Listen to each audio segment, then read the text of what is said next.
Des responsables religieux sont venus pour mettre le Seigneur Jésus à l'épreuve. Ils lui ont posé la question, est-il permis à un homme de répudier sa femme? Regardez la question. Vous avez des animaux chez vous à la maison. Vous ne parlez pas donc des animaux. Vous ne parlez pas des ânes, des bœufs, des poulets, des petits ruminants. Mais vous venez pour poser une question concernant la femme que Dieu a créée à son image. Et qui est l'air de l'homme. Et c'est la femme qui est la mère de l'humanité. Celle que Dieu a bénie. C'est qu'il a créé pour l'homme. Écoutez. Dieu a utilisé la femme pour honorer l'homme. Et la Bible dit que l'homme est le chef. Maintenant, on vient poser la question parce qu'on veut trouver donc des échappatoires pour pouvoir se dégager de sa femme. Et Jésus l'a dit. Au commencement, le Créateur a créé l'homme et la femme. Et les deux ne faisaient qu'une seule chose. Et il est dit que personne ne doit pas les séparer. Je ne sais pas le motif pour lequel vous vous êtes séparés. J'ignore aussi le problème que vous traversez dans votre vie de couple. Mais ça, c'est une chose que si vous arrivez à la séparation, c'est une malédiction qui vous attend. Vous venez de quitter la volonté de Dieu. Vous venez de quitter la présence de Dieu. Et le divorce, ce n'est pas quelque chose qui est autorisé dans la main. Le Seigneur Jésus a dit, la lettre de divorce que Moïse donnait, c'était à cause de la dureté des cœurs des hommes. Pour que la femme puisse avoir sa vie sauve. Pour pouvoir sauver la femme, libérer la femme de la mort prématurée. Sinon, il a posé la question de savoir pour quel motif doit-on répudier. Et Moïse, à un moment donné, il a constaté qu'il y a des femmes qui sont violentées à mort et persécutées alors qu'elles sont des créatures de Dieu. Et ainsi, Moïse a dit, s'il en est ainsi, il vaudrait mieux pour la femme de divorcer et d'être en paix. Cela vaut mieux. Frères et sœurs, sachant que même si nous venons à le faire, parce que la loi dit que nous pouvons donc arriver à la séparation. C'est bien. Mais écoutez bien. La loi de Dieu dit toujours qu'on ne doit pas séparer le mal. On ne doit pas séparer ce que Dieu a fait. Premièrement, ce que Dieu a uni là. Si un problème survient entre les deux, ils ont des personnes ressources auxquelles ils doivent se référer. Premièrement, ils ont leurs deux témoins. C'est pourquoi on ne prend pas n'importe qui pour être témoin. Si vous choisissez votre témoin, c'est parce que vous êtes témoin de son intégrité. Et vous savez que c'est quelqu'un qui dit la vérité. Et c'est quelqu'un qui ne regarde, qui n'a pas froid à l'œil et qui est capable de vous aider pour que vous réussissiez votre vie de couple. On ne choisit pas un témoin parce qu'il est nanti. Non, On ne choisit pas un témoin parce qu'il est grand de taille. Non, pas Ou bien parce que c'est un bon discoureur.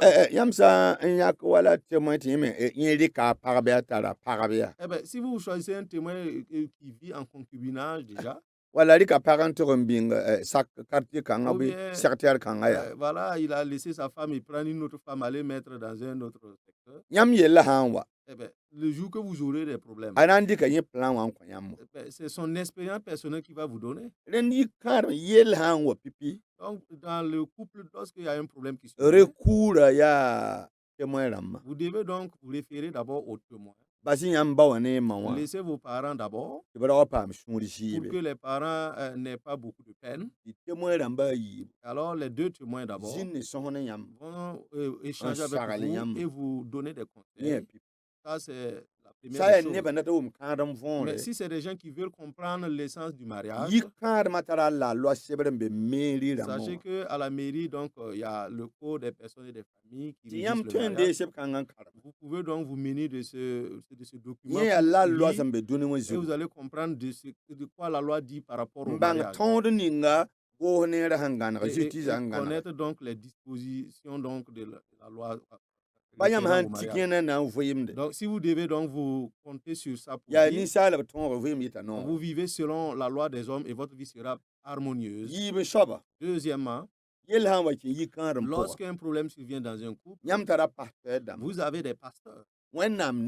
Vous avez des hommes de Dieu qui peuvent, à travers la Bible, vous montrer des chemins et vous donner les limites qu'il ne faut pas franchir pour que vous puissiez les appliquer. Alors, mais si vous endurcissez vos cœurs et que vous ne passez pas par ces mécanismes, ces voies, et vous arrivez jusqu'au divorce, Dieu ne regarde pas à votre intellect, Dieu ne regarde pas à votre personnalité, Dieu ne regarde pas à qui vous êtes, mais la forfaiture que vous venez de commettre. C'est ça qui est un problème qui va vous suivre. Cette malédiction va vous suivre. Cette malédiction suit comme l'ombre de l'homme.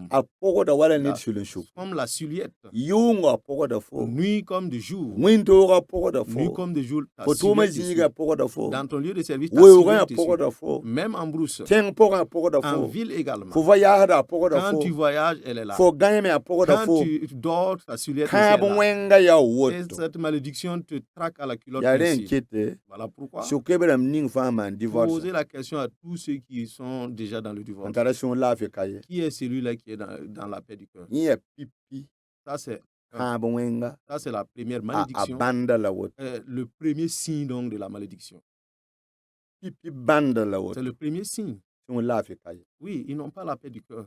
L'homme n'a pas la paix du cœur. La femme non plus. Les enfants non plus. Oui, les parents non plus. À cause de cette malédiction, font que tous ceux qui sont attachés à votre couple, alors cette malédiction les consume. C'est comme des plaies qui les rongent dans leur cœur. De la malédiction. Cette malédiction. La malédiction. La malédiction. Troisièmement, la Bible dit, lorsque nous lisons le verset 8, Matthieu 19, verset 8, Jésus leur répondit,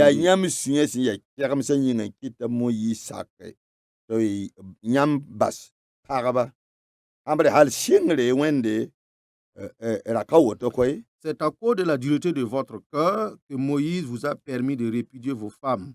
Au commencement, il n'en était pas ainsi. Un cœur endurci. Un cœur rocailleux. C'est pour dire que ce cœur n'a plus la crainte de Dieu. La présence de Dieu n'y réside plus. La présence de Dieu n'est pas dans cette vie. La présence de Dieu n'est pas dans cet esprit-là. Parce que le cœur est endurci. Quelqu'un dont le cœur endurci est apte à commettre toute espèce de mal.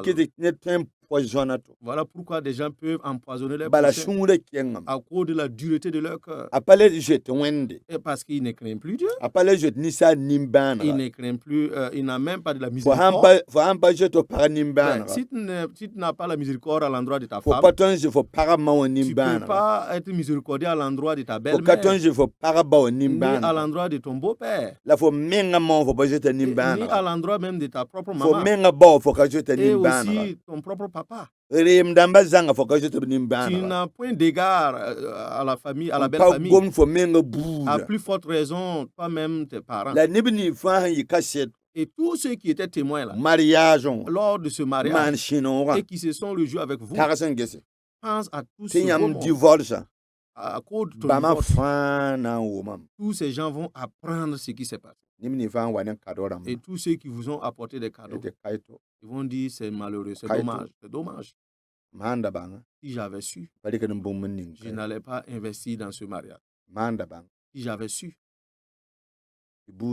Et la famille va dire, ah, si on avait su, on n'allait pas prendre notre fille pour donner un mariage à cette famille-là.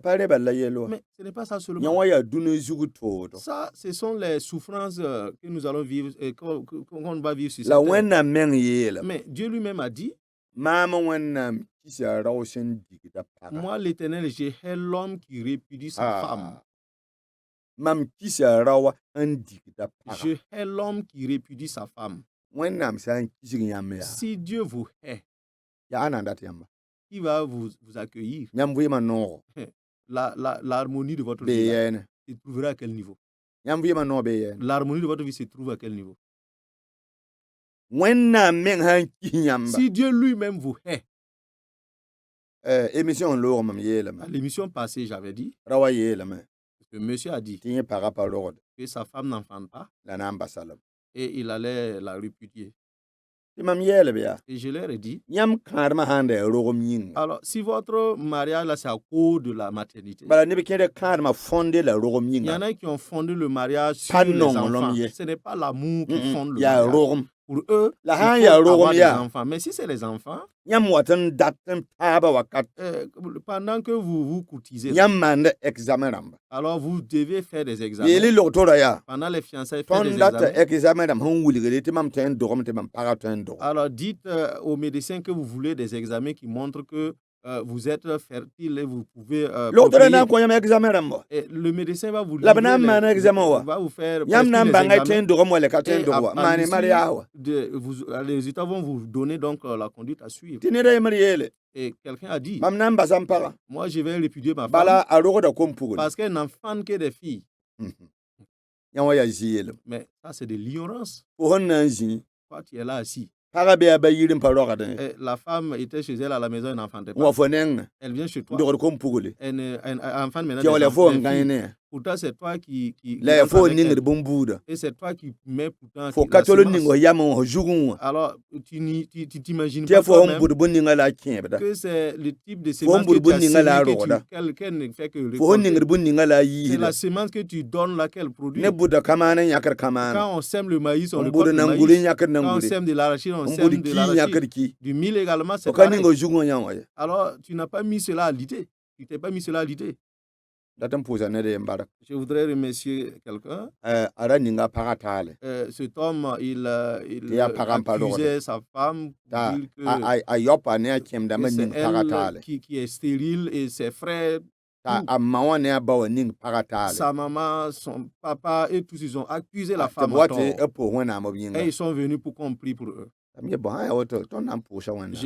leur ai dit, donc si l'année prochaine on va prier, et je leur ai prodigué des conseils. J'ai pris Luc chapitre 1 pour leur prodiguer des conseils sur l'exemple de Zacharie et Élisabeth.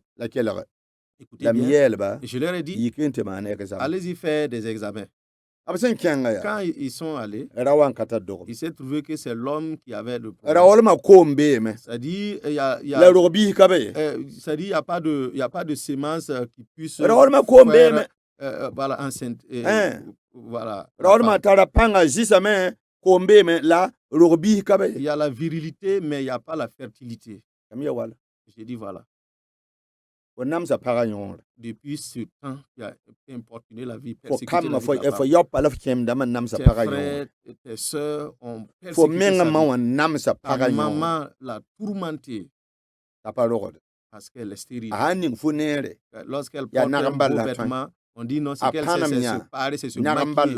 Lorsqu'elle se tresse, on dit c'est qu'elle sait se maquiller. Quand elle mange, on dit elle ne fait que gaspiller la nourriture. Quelle est ton utilité ici? Il se trouve que le problème venait de l'homme. Et je lui ai dit, lève-toi, agenouille-toi rapidement devant ta femme et demande-lui pardon. Parce que c'est la femme qui devait te convoquer. C'était la femme qui devait t'astreindre à la justice. Toi, tu sais que tu es stérile et puis tu m'épouses. Demande pardon à la dame.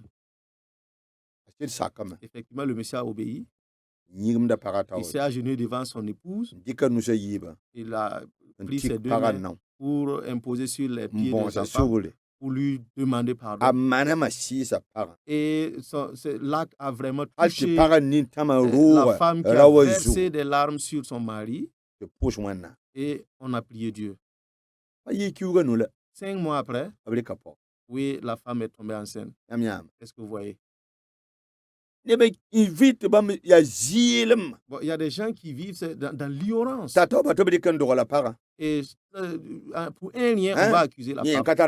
Oui, parce que c'est elle qui a abandonné, qui a quitté ses parents pour venir. Donc c'est elle le problème. C'est elle le bouc émissaire.